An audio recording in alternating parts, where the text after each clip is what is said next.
So, just finished watching uh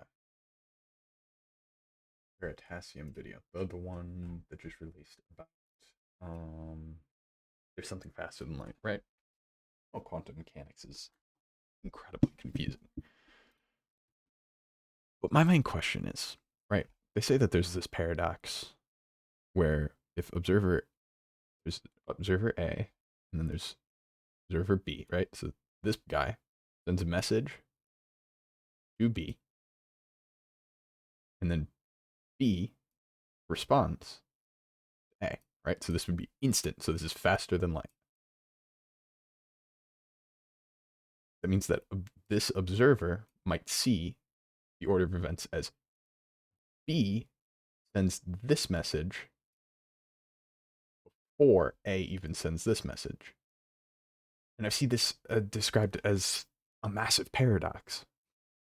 What I don't understand is why does the opinion of observer C matter? They say it's because observer C can do something about it. But if A sent the message, B responded to the message, the cause of this is this. It doesn't matter what C does. If they saw this, this definitely happened. And I can't, I don't understand what the problem is. They say, I saw some people saying that, well, that means that they can go and stop A from doing it. So but let's assume that, A is here, B is here. So they're like, what, right next to each other. So like 4 feet or something. And then B is way out here. Now, this is just, so A sends the instant message over here. B responds, but C sees the response from B and is able to stop A from sending this message. How does that work? Because it doesn't matter if C saw B, because the only reason that B sent the message, so these two cannot be separated. There is no method. It doesn't matter if you have time travel or anything, because as far as I know, the general understanding of physics is time goes that way. And the only exception, quote unquote, is antimatter that technically, in the general interpretation, moves backwards in time. But not really, because that's just a model that we use to understand it. It doesn't actually do that. And I saw some people saying that time is also only a human concept. But why is that? If space time is a thing, why is time a human concept? If it is a physical thing, if gravity is bound by space time, right? That's what the entire idea basically of relativity is. Why is it that we're even considering that traveling reverse time is even possible? Right? Like you're just thinking mathematically, technically for every square root, you have the positive and the minus root. For the most part, you just accept this because this one doesn't make sense. This one just doesn't matter. You just exclude it, right? You only use the positive one for the most part. So why is it that in this in this consideration it doesn't work? And then I see people say that the one exception to I don't know how to make this bigger. One exception to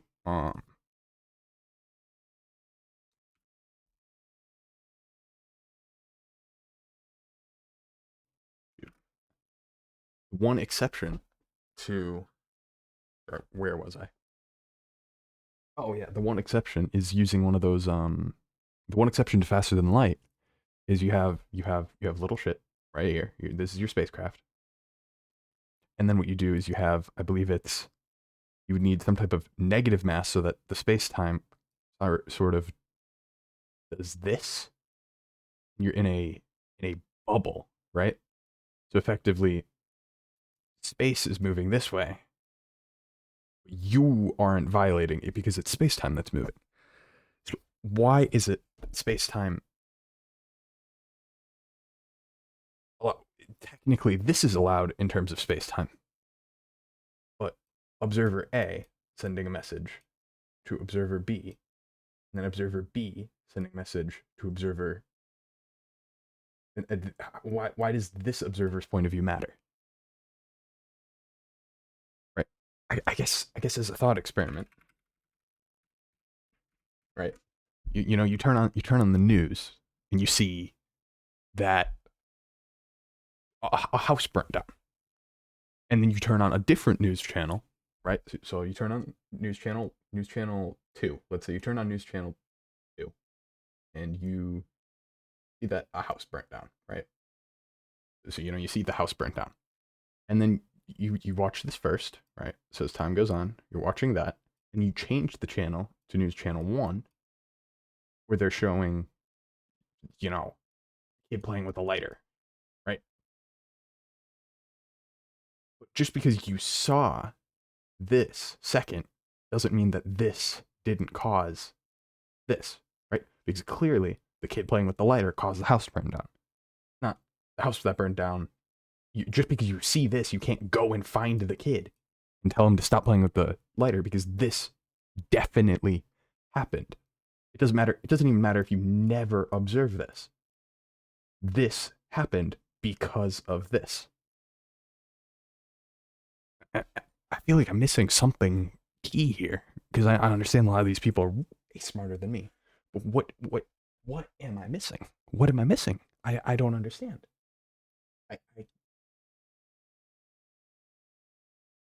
Because I know there's the what's it called? Non-communication theorem of quantum mechanics, and that's way over my head. I'm not going to try to pretend I understand that. I don't. I My main problem isn't with the non-communication theorem, because yeah, I mean that'd be cool, to converse faster than the speed of light with quantum entanglement and all that. But why is it that people say that you can that the third observer's point of view matters? I don't understand that, because it shouldn't. I'm not even gonna go into the whole, oh well, what's a measurement? What's all that? And people's arguments. Oh, well, you have to be conscious in order to measure it, or whatever. Because really, a measurement is just slamming things into each other to see what happens. It's not really, the only reason you can see is because the photons are hitting your eyes. Blah blah blah. Blah. I'm not gonna get into all that. I just don't understand why it is a paradox for this guy to see this before they see this, right? Why is this a paradox? I don't get it. Anyway, that's my little yap session about whatever this is. Have a good day or night, or have a good time. I don't know. It's mind-boggling to me.